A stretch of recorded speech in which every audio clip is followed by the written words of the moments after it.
Hola, ¿cómo les va? Mi nombre es Nicolás Benedetto, soy ingeniero agrónomo y formo parte del equipo docente de la Cátedra de Hidrología Agrícola. En esta oportunidad vamos a desarrollar el tema conducción del agua. Una vez que la hemos captado y elevado en el caso de las perforaciones, es necesario conducir o transportar esta agua. ¿Por qué? Porque por lo general el agua, digamos, mejor dicho, la fuente donde vamos a extraer el agua, sea subterránea o superficial, se encuentra alejada del lugar de aplicación, ya sea para riego o para bebida animal. La conducción la vamos a poder realizar de dos formas, o por canales o por cañería.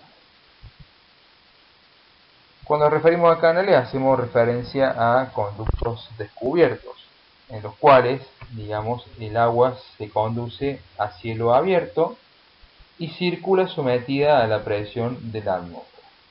En el caso de las cañerías son conductos cerrados, donde está sometida a una presión mayor que la presión atmosférica y ocupa toda la sección del conducto.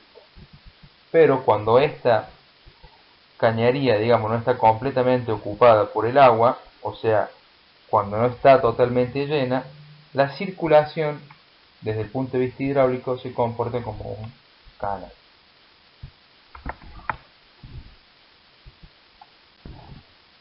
Bien, para desarrollar este tema, mejor dicho, de conducción del agua, vamos a desarrollarlo o dividirlo en dos prácticas. Uno, donde abordaremos lo que es canales, como va a ser en este caso, y el otro, vamos a abordar lo que es cañería. Bien, para poder desarrollar este práctico, vamos a tener que cumplir con ciertos objetivos. El primero es adquirir criterios acerca de la oportunidad del uso de los conductos descubiertos. Entonces vamos a ver que no siempre se puede conducir el agua a través de canales. Verificar la velocidad del agua y la capacidad de transporte de un canal. Esto quiere decir que el canal ya está construido, entonces vamos a tener la posibilidad de verificar esa velocidad y a su vez verificar el caudal. También vamos a diseñar canales para la conducción del agua a nivel de predio. Esto quiere decir que el canal no está construido, por lo tanto lo vamos a tener que diseñar para luego construir. Y desarrollar habilidades en el empleo de fórmulas, tablas y ábacos. Esto es porque hay muchos valores que ya están tabulados y para poder diseñar y verificar vamos a tener que realizar fórmulas. Acá están presentados los contenidos del práctico que vamos a abordar en esta instancia. Bueno, vamos a hablar de conductos descubiertos, la oportunidad de uso, componentes de un perfil transversal, los perfiles transversales típicos, la nomenclatura usual en los conductos de riego. También vamos a ver teoría del escurrimiento, la expresión según Chessy, la velocidad crítica, cálculos de verificación de velocidad y caudal. Vamos a hablar de diseño y vamos a mencionar algunas pérdidas por infiltración que se pueden dar en estos conductos. Bien, vamos a definir o a mencionar el concepto de canal. Los canales son cauces artificiales utilizados para conducir el agua por acción de la gravedad. En estos, la superficie libre del líquido está en contacto con la atmósfera. Esto quiere decir que para que el agua circule, debe ser impulsada o es impulsada por la presión atmosférica y por la fuerza de la gravedad. Digamos que por su propio peso.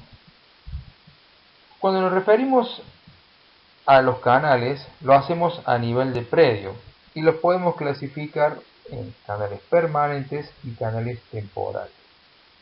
Los canales permanentes, por lo general, estos se diseñan y se construyen para perdurar en el tiempo. Según esas características que tenga el trazado del canal, la forma del canal, ya sea su naturaleza del cauce, la pendiente, Y a su vez los caudales que vayan a conducir o a soportar, estos pueden ser revestidos o no. Por ejemplo, acá en la imagen no están revestidos. Estos canales permanentes por lo general conducen la totalidad del caudal que se va a usar en el predio. Bien, por lo tanto, en la sistematización del terreno para riego, el diseño de estos debe ser incluido.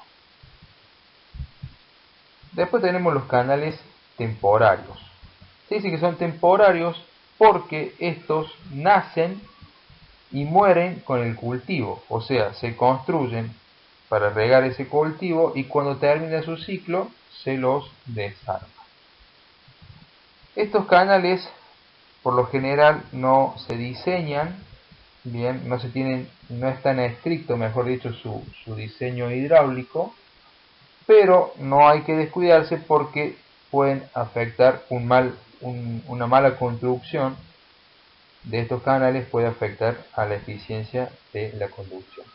Y cuando hablamos de canales temporarios podemos hacer referencia a lo que son las acequias secundarias, terciarias y los desagües. Según la forma geométrica que asuma el canal, se pueden definir parámetros o elementos que caracterizan a estos canales. Por ejemplo, acá tenemos un perfil transversal de un canal, donde podemos diferenciar, por un lado, la sección transversal o sección excavada y por otro la sección mojada o el área hidráulica. Cuando hacemos referencia a la sección excavada, esta engloba toda el área de excavación para la construcción de ese canal. Y cuando hablamos de sección mojada, es aquella ocupada por el agua durante la circulación y puede variar de acuerdo al caudal del canal. Digamos, es la sección que ocupa el agua, nada más. A eso hacemos referencia de sección mojada. A su vez, una vez definido la forma del canal, podemos encontrar distintos parámetros. Por ejemplo, vemos la sección mojada representada con el color celeste. Vamos a encontrar un ancho de la superficie libre de agua representada con la letra minúscula, una base de fondo que también se dice solera o rasante representada con la B minúscula. Vamos a encontrar o se va a generar un tirante o una carga, profundidad o calado que está representado por la letra H minúscula. Y también vamos a tener un talud mojado, que en este caso está representado con la T minúscula. Cuando hablamos de sección excavada, tenemos el ancho de coronamiento, que está representado con la A mayúscula, una profundidad total, que está representada por la H mayúscula, el talud excavado, que está representado con la T mayúscula. Acá aparece un parámetro que se llama revancha, resguardo o sobreelevación. Esta revancha es la distancia vertical entre la superficie del agua y la parte superior del canal.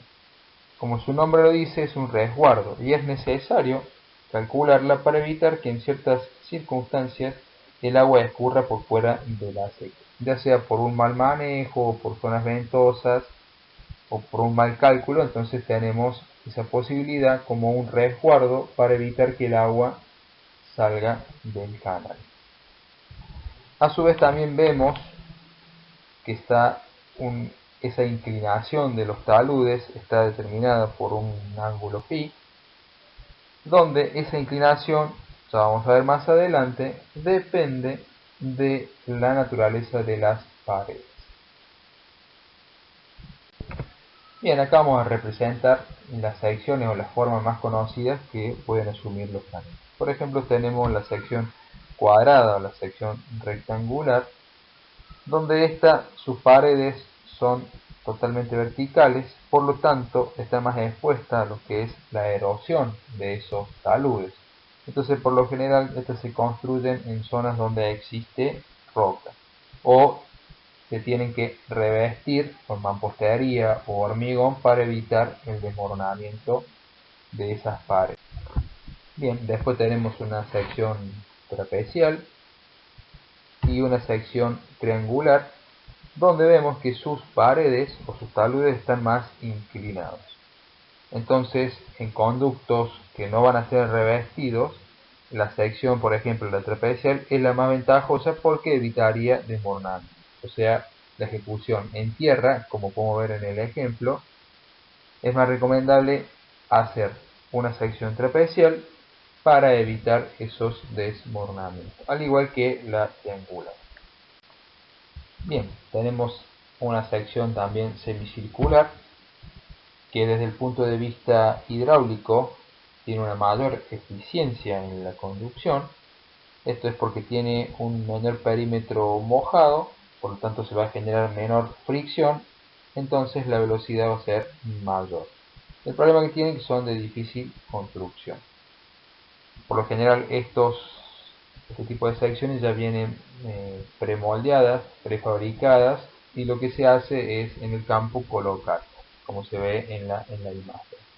Pero a su vez tiene un alto costo.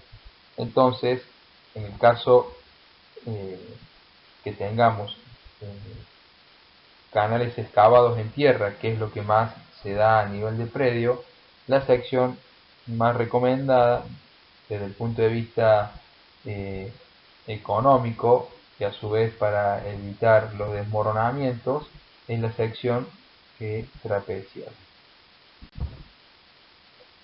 Después tenemos maquinarias que se utilizan para la construcción de estos canales. Acá podemos ver estas máquinas en las imágenes.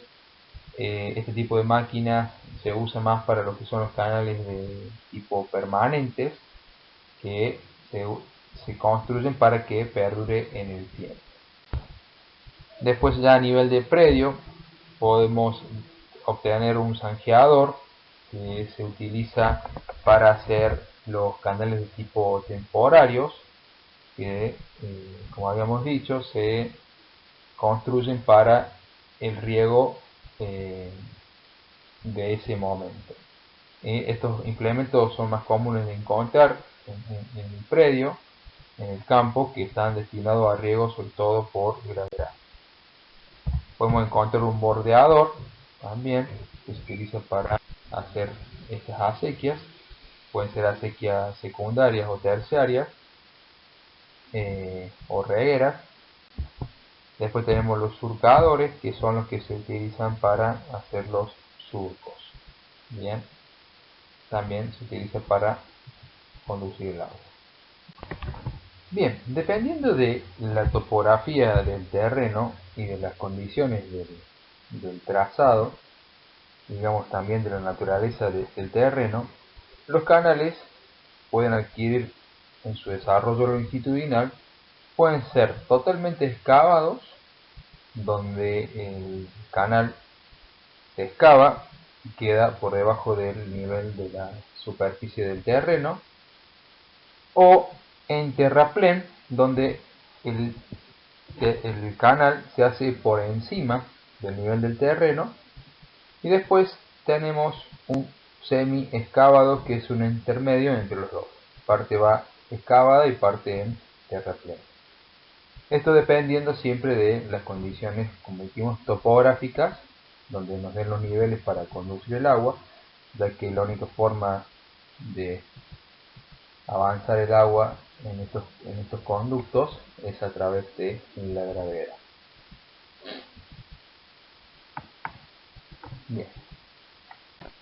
Bien, nos podemos encontrar con dos situaciones en el cálculo de canales. Esto también aplicaría en el caso de cañería. Estas serían cálculos de verificación y cálculos de diseño, proyecto o dimensionamiento. En ambos casos vamos a partir siempre de la ecuación de continuidad, donde caudal es igual a sección por velocidad. Bien, cálculos de verificación. En este caso, el canal ya está construido, por lo tanto ya está dimensionado. Entonces lo que queremos hacer es verificar si por esa sección o por ese canal la velocidad es adecuada al tipo de material utilizado en la construcción del mismo.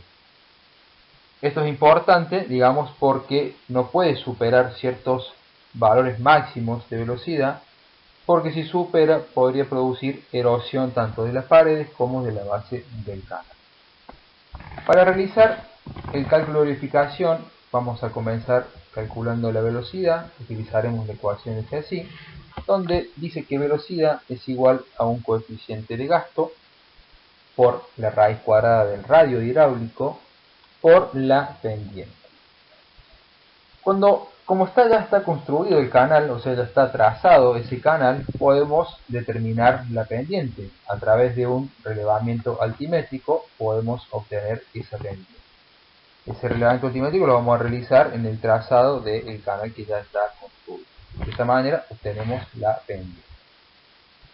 Nos queda calcular el radio hidráulico y el coeficiente de gasto.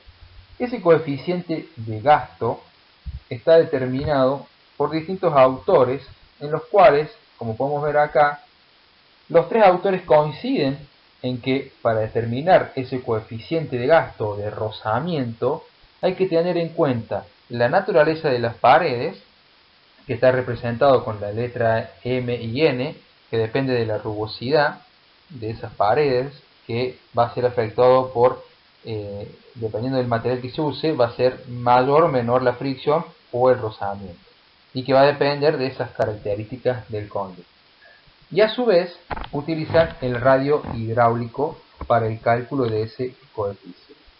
Bien, vamos a utilizar nosotros para el cálculo del coeficiente de gasto la ecuación o el coeficiente de Manning, donde dice que el coeficiente de gasto es igual a 1 sobre n por el radio hidráulico a la 1/6.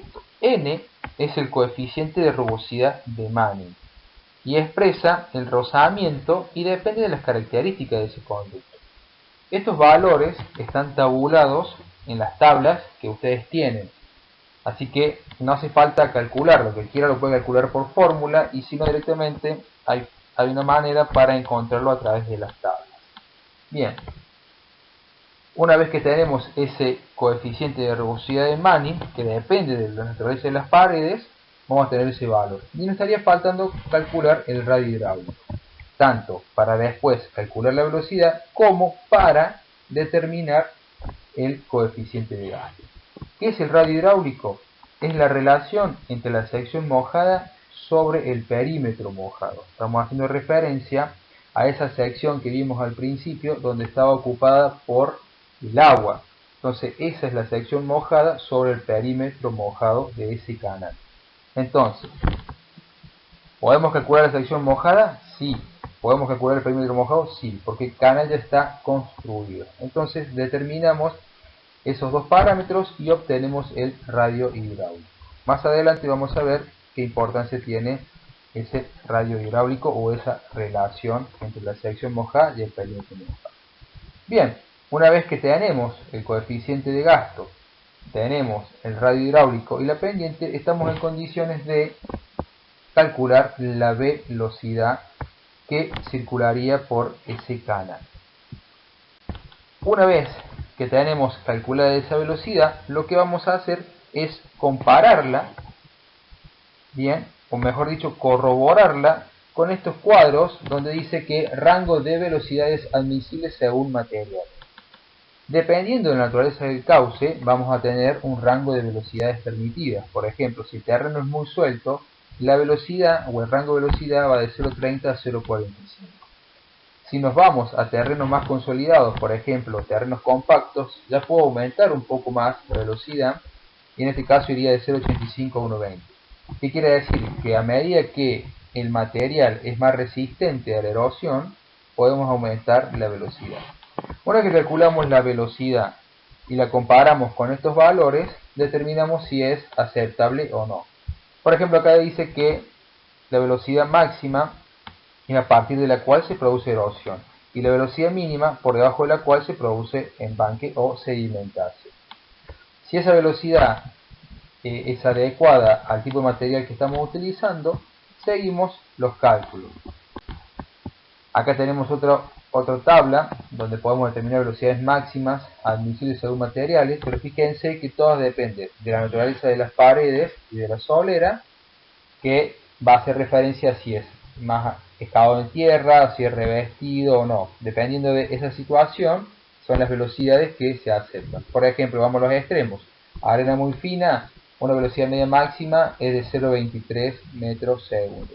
Y si nos vamos al otro extremo, hormigón, una velocidad media máxima es de 4 metros segundo. O sea que a medida que aumente la resistencia del material, podemos trabajar con mayores velocidades. Una vez que tenemos calculada la velocidad y también podemos haber calculado la sección, decimos que caudal es igual a sección por velocidad. Entonces ya estamos en condiciones de obtener el caudal que circula en ese canal ya construido y dimensionado. Por eso se denomina cálculos de verificación. Y sobre todo es para verificar que esa velocidad sea la adecuada para el tipo de material que está construido ese canal. Bien, ahora entramos en cálculos de diseño. En este caso, cuando nos metemos en cálculo de diseño, quiere decir que el canal no está construido, por lo tanto no está dimensionado. Entonces vamos a realizar cálculos para encontrar la sección, y una vez que tenemos la sección, vamos a poder dimensionar dicho canal. Para esto vamos a utilizar el método de la sección de máxima economía. ¿Qué nos dice este método? Es la sección que se caracteriza por ser la más eficiente para el transporte, ya que al diseñarse con el máximo radio hidráulico posee mínima resistencia. Este método también es conocido como de mínima resistencia o de máximo caudal, porque al tener el menor perímetro mojado voy a tener menor resistencia al avance del agua, por lo tanto voy a tener mayor velocidad, por lo tanto mayor caudal. Este método se caracteriza primero en encontrar la velocidad. Utiliza esta ecuación para determinar la velocidad, que nos dice que la velocidad en metros segundo es igual a 0,707 por la raíz cuadrada del caudal en metros cúbicos segundos elevado a la 1 medio por la pendiente de la solera en tanto por 1 elevado a la 3 cuartos sobre el factor m, que depende de la inclinación de los taludes elevado a 1 medio por n, que es el coeficiente que habíamos visto de robustez de Manning, elevado a las 3 medios. Una vez que obtenemos la velocidad, estamos en condiciones, porque ya conocemos el caudal, que se calculó para dimensionar ese canal, tenemos el caudal, lo dividimos por la velocidad, encontramos la sección. Bien, antes de seguir con los cálculos para obtener la velocidad en el diseño, vamos a ver un ejemplo donde nos puede ayudar a interpretar un poco mejor la importancia de obtener, como dice el método, el máximo de radio hidráulico para el menor perímetro mojado y así obtener un máximo caudal. En el ejemplo tenemos dos figuras donde pueden ver que la sección es la misma, lo que varía es el perímetro mojado. Por ejemplo, la sección en la imagen A dice que es igual a base por talud o base por altura y me da 4. En la imagen B tenemos también que la sección es base por talud y me da 4. O sea que la sección es la misma. Cambia la forma, pero la sección es la misma. Ahora bien, ¿qué va a cambiar? Fíjense que si yo calculo el talud, porque me hace falta para calcular el radio hidráulico, la sección mojada y el perímetro mojado, entonces me va a faltar calcular, tengo que calcular también el perímetro mojado. Ya obtuvimos las secciones, ahora veamos los perímetros. El perímetro en la figura A va a ser igual a 6, porque si hacemos 1 más 4 más 1 nos da 6. En el caso de la figura B, vamos a ver qué perímetro obtenemos. Si bien tienen la misma sección los dos, pero veamos el perímetro. Tenemos 4 más 1 más 4 nos da 9. O sea que el perímetro mojado, ya estamos viendo, es mayor en la figura B que en la figura A. Por lo tanto, si calculamos los radios hidráulicos, que era sección mojada sobre perímetro mojado, o sea, es el área de la sección mojada por unidad de longitud de perímetro mojado. Bien, o sea, es por cada unidad de longitud de perímetro mojado qué sección mojada tengo, que tendría que ser la mínima en este caso para que nos dé mayor radio hidráulico. Entonces volvamos al ejemplo. Si hacemos sección mojada sobre perímetro mojado, me da que en la figura A el radio hidráulico es 0,66. Si nos vamos a la figura B, vemos que la sección mojada sobre el perímetro mojado es igual a 0,44. Entonces, de ahí viene que lo importante de obtener el máximo radio hidráulico con el menor perímetro mojado. Porque si yo tengo más perímetro mojado, voy a tener más fricción, más rozamiento, como en el caso de la figura B. De ahí viene la importancia de este método que dice que de máxima economía, o también conocido como de mínima resistencia. ¿Por qué? Porque obtenemos el máximo radio hidráulico con el menor perímetro mojado. De ahí viene la importancia de ver la forma que le vamos a dar a esos canales. Por lo tanto, si tengo mayor radio hidráulico, voy a tener mayor velocidad. Entonces, en este caso, la velocidad en la figura A va a ser mayor a la velocidad en la figura B. Por lo tanto, voy a obtener más caudal en la figura A o en el canal de la figura A que en el canal de la figura B. Bueno, ahora sí seguimos con los cálculos de diseño. Siguiendo el método de la máxima economía, continuamos con el cálculo de la velocidad. Para eso necesitamos el dato de caudal, el profesor metros cúbicos por segundo.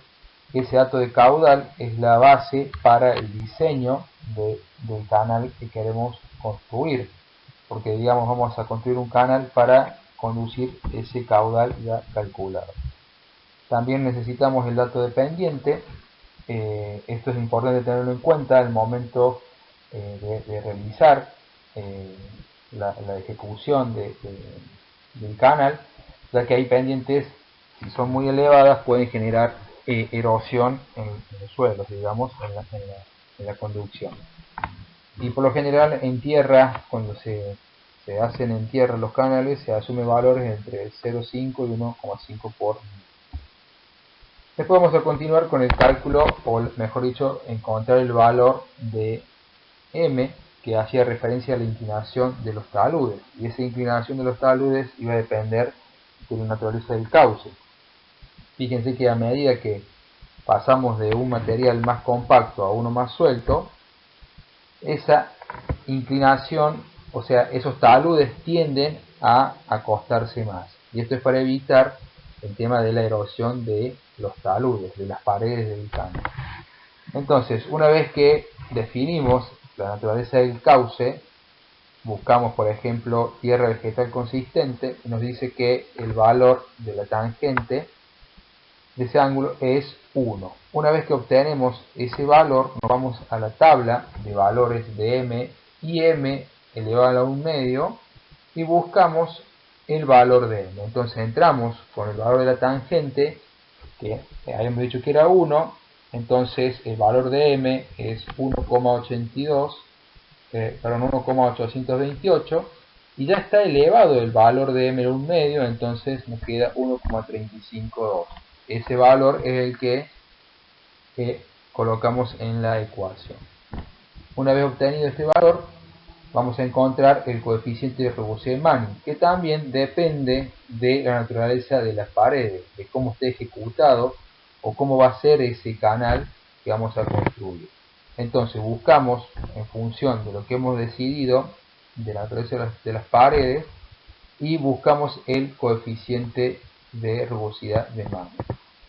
En las tablas que ustedes tienen en el aula virtual también están, en el archivo que está en el aula virtual, está el valor de n elevado a 1. Bien. Perdón, a las 3 medias. Una vez, si no está en las tablas, el valor que ustedes tienen lo elevan y con esa manera tendríamos todos los coeficientes y todos los parámetros para calcular la velocidad. Una vez que tenemos la velocidad y ya tenemos el caudal de datos, podemos calcular la sección.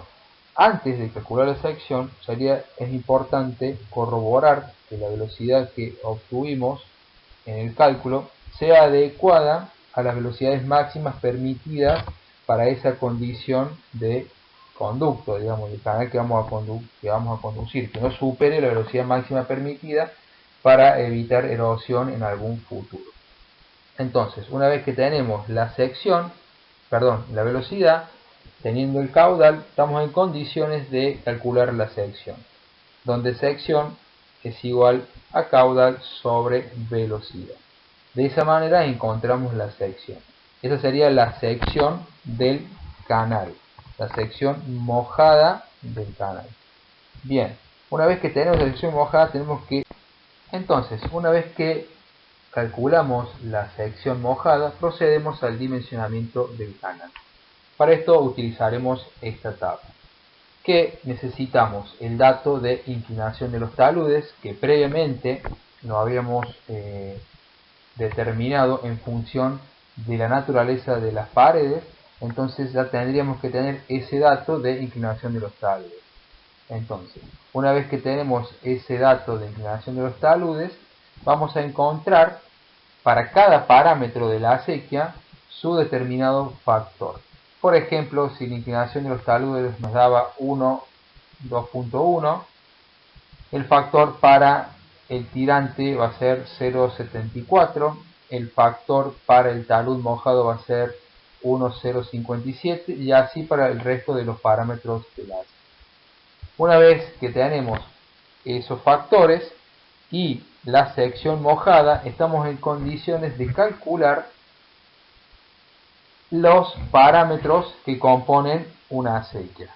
Entonces, una vez que tenemos el factor, por ejemplo, del tirante por la raíz cuadrada de la sección, obtenemos el tirante mojado de esa acequia. Y así con el talud mojado, con la base de fondo, con el ancho de la superficie libre de agua, también podemos encontrar el perímetro mojado y el radio hidráulico. A modo de corroboración, podemos decir que el parámetro ancho de la superficie libre de agua es 2 veces el talud y la altura o el tirante es 2 veces el radio hidráulico. Bien, una vez que tenemos ya dimensionada la sección mojada, pasamos a la determinación de la sección excavada. Entonces, calculamos la revancha, que habíamos dicho que era la distancia vertical entre la superficie del agua y el borde del canal. El criterio para calcularla, vamos a usar una de las formas que se utiliza, y la que vamos a usar nosotros, es que la revancha sería el 30% del tirante. O sea, una vez que calculamos h chiquita, le sacamos el 30% y ese valor que nos da va a ser la distancia vertical, que sería la revancha. Una vez que tenemos la revancha y tenemos el tirante, podemos calcular la profundidad total de excavación del canal. También podemos calcular el talud excavado, que es igual a la profundidad total sobre el coseno del ángulo, de esas inclinaciones que habíamos visto anteriormente. Y también podemos calcular el ancho de coronamiento, que es igual a la base más 2 veces el seno del ángulo por el talud excavado. De esta manera tenemos la sección mojada y tenemos la sección excavada a nivel de diseño, para poder construir el canal necesario para conducir el caudal que habíamos propuesto para realizar el diseño de la conducción. Bien, podemos tener pérdidas en canales y son en general dos pérdidas que podemos tener, una por evaporación y otra por infiltración. En el caso de evaporación puede ser mínima la pérdida porque la superficie expuesta a la atmósfera es poca, entonces puede, o a los rayos del sol o a la acción del viento es poca, entonces las pérdidas pueden ser mínimas. Pero las que sí pueden ser importantes son por infiltración. Va a depender del tipo de suelo con el que esté ejecutado el canal y si esos canales tienen o no mantenimiento. Por ejemplo, podemos ver imagen donde están excavados en tierra, donde la vegetación es excesiva, entonces las raíces pueden producir perforaciones y que el agua se pierda por infiltración o por el tipo de suelo. Y en los canales que son revestidos, puede pasar que por falta de mantenimiento empiecen a crecer la vegetación y también genere grietas en esos revestimientos y el agua se pierde, tanto por las paredes como por el fondo del canal. Entonces es importante que se generen o se realicen mantenimiento de estos canales. A modo de resumen, tenemos canales temporarios que los podíamos construir con zanjeador y bordeador, que los temporarios eran esos canales que nacían y morían con el cultivo. Y después tenemos los permanentes, que son los que se diseñan, que por lo general llevan la totalidad del caudal que se va a utilizar en el predio. Y habíamos visto cálculos de verificación y cálculos de diseño. Utilizando el método de la sección de máxima economía, calculábamos la sección mojada a través de la velocidad y después encontrábamos los parámetros para el dimensionamiento. Bueno, acá se presenta la bibliografía utilizada para este práctico y para consulta.